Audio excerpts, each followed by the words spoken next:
The fuck?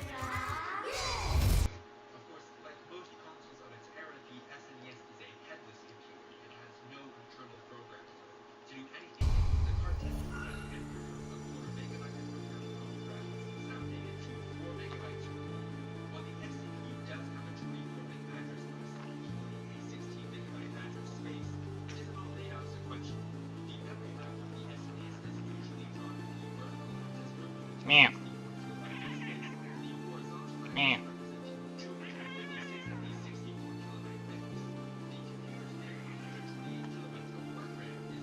Meow. Meow. Meow. Meow. Meow. Meow. You eating?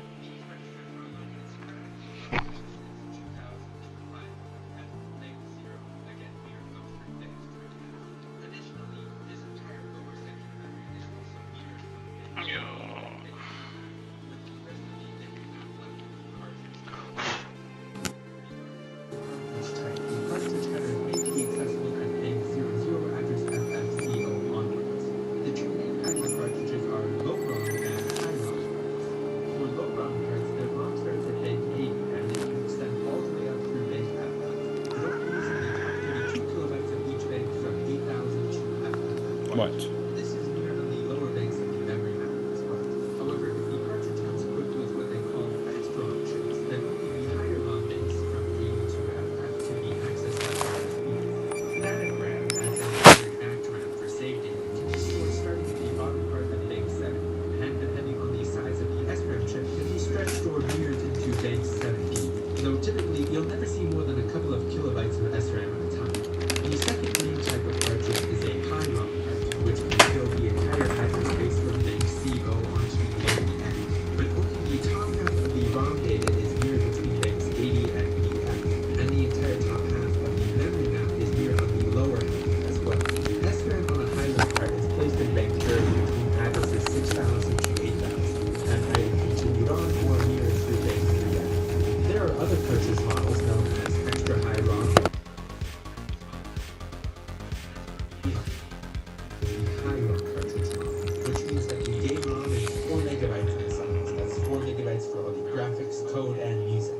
Now, even though I'm designing this the way Nintendo intended, I luckily don't have to go to Nintendo to manufacture my cartridges. The SNES dev community has a couple of open source cartridge designs out there already. I'm going to go with a design from Mousebite Labs, who already has a great tutorial on how to put everything together. And where, of course, you get these cartridge PCBs manufactured other than typical sponsor, PCBWay, who not only were able to get these cartridge PCBs made for me, but I also need someone to program the game into these chips, so I was able to order all the parts I need to make an open source cartridge reader, including a 3D printed face for it. They really make it as easy as just uploading, giving my specs, and hitting order. As always, extra special thanks to them. Don't forget to check them out via the link down below. I was just checking to see how you were after that bomb went off in our face last night. Ready to rock? Yeah? Yeah, 100%. You are the best, or I would not have selected you. Our mission could prevent another 9/11. Foreign players planning a Chernobyl level event here in Los Angeles. Nobody can know what we're working on. We've done a few undercover runs. You know, it's about improv. You shut your shit, right? Oh, it looked really good. Really good.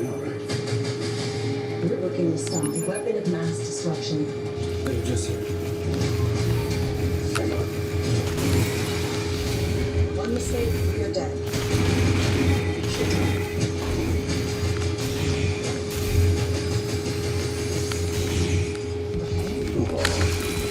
No. You care about me. No.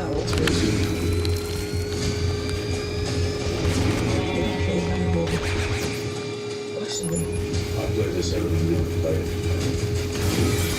Whatever nuts and bolts. Good job.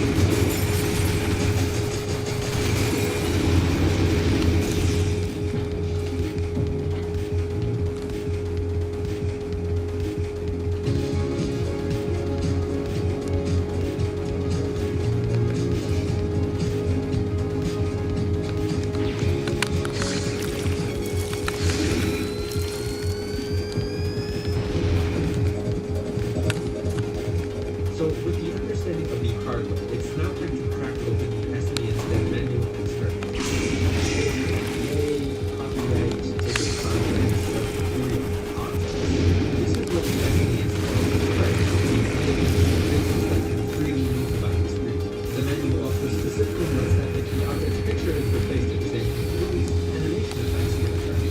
The SNES has hardware support for 128 sprites, double that of the NES. Sprites come in three flavors, 2-bit, 4-bit, and 8-bit per pixel, but the most common is 4-bit per pixel, where each pixel in the 8-bit tile is defined by 4 bits corresponding to an index of 1 and the 8-sprite palettes made of 15 colors and 1 transparent, each defined by 5 bits of red, blue, and green data. Sprites can come in a variety of sizes from 8x8 to 64x64, but at any given time, only 2 sprite sizes can be used. It should also be noted that unlike the NES 8x16 but any the SNES plays used to be horizontally and vertically adjacent to with up to 512 bits of 2,000 cost. Each of the 128 sprites is defined by 4 bytes in a separate section of PQ memory called object attribute memory, which contains the sprite's large order, higher number, and attribute type, which says whether to flip each sprite horizontally or vertically, sets the layer priority, selects the palette from 0 to 7, and says whether to grab the tiles in the first or second section of 256 tiles. After the first 512 bytes of OA, there are some additional bytes that contain the high bit text size and sprite size selection. That's 2 bits per sprite, 4 sprites together, so 32 extra bytes for a total of 524 bytes of OA data. When it comes to sprites for my own game, my biggest concern is that I can't draw. Seriously, I can't even draw them. When it comes to game design, I knew I was on the right track when I heard auxiliary inspiration video game critics say this.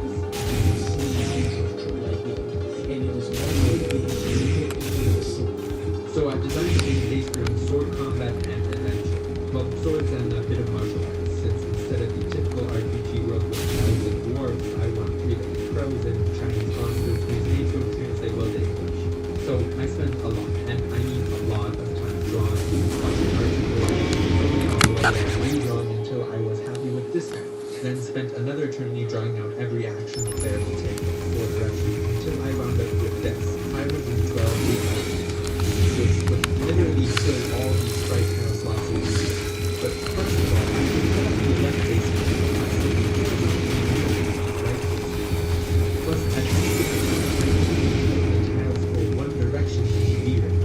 So after initializing the game by reset work with VRAM area and turn on sprite rendering, I can add 2 6 sprites to the clip.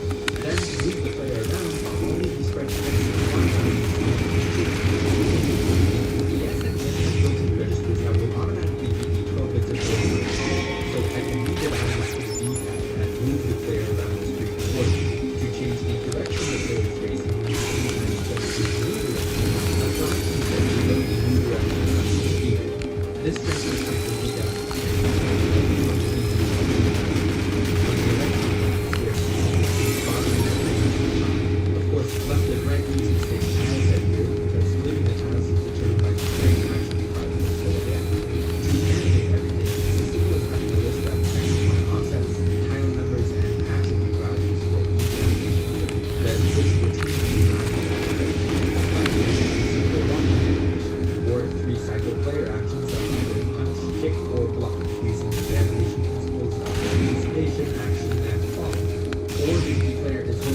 But this is probably the most basic tool that I'm going to build for this project because now it's time to build the world editor.